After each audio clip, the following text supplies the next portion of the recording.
What up, this is Rama Screen covering movies, TV, and entertainment, and here's my review of Netflix new series, Ludik. Hey, before you watch my review, please subscribe to my channel, press that like button, and ring that bell, so you can get notified whenever I post new videos. Let's rock this! This show hails from the country South Africa, so while you're at it, come check out also my previous reviews of Netflix other South African shows, such as Blood and Water and Savage Beauty, right here only on Rama Screen YouTube channel. Okay, look.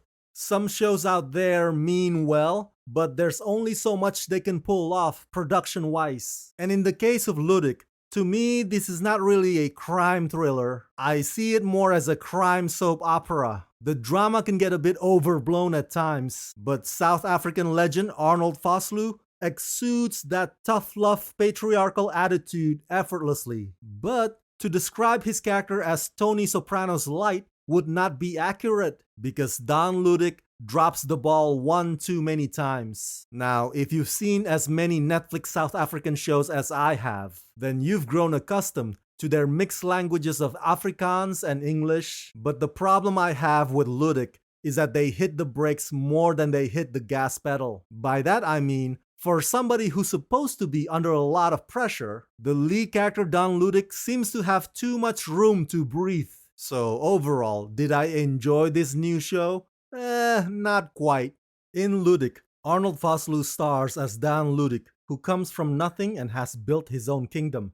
This successful furniture salesman is the face of his business. He is heard on radio, seen on television and billboards, a family man in the affluent Pretoria East, but with a secret. He is a diamond smuggler. When details of his smuggling operation reach the South African mafia and a member of his family is kidnapped, Don is forced to use his furniture business to transport guns into Central Africa. Don sees this as an opportunity to expand his empire. With his family life in turmoil, Don's resourcefulness and priorities are constantly challenged as he risks exposure, losing his family, jail time, and death.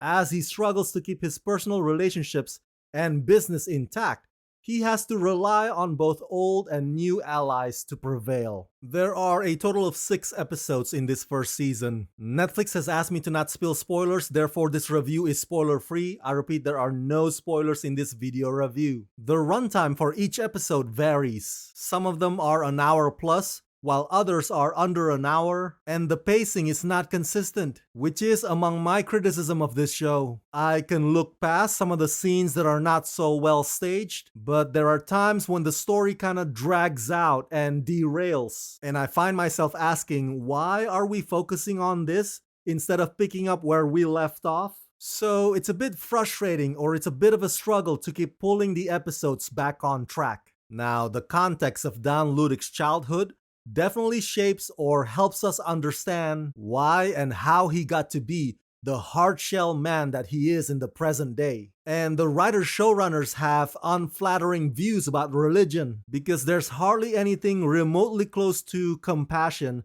with their depiction of religion as embodied by Don Ludik's father. It's also damning and judgmental and black and white. Now, I am a fan of gangster stories, but I so wish Ludik would maintain the momentum and the intensity, because as I implied earlier, it's upsetting when the show's focus is all over the place, when instead they could have gone more ruthless and more relentless and doubled down on that. The story arc involving the brother-in-law Swayze, whom Dan has a soft spot for, it's hardly ever gripping, and there's a missed opportunity when Don and Swayze are not sharing the same climactic scene nearing the end. I mean, is Don the lead character or is he not? Make up your damn mind, please. There are also other supporting characters that at the beginning seem to suggest that they might play a big role in Don's journey, but they suddenly disappear halfway through only to show up later in the most insignificant manner. So decisions like that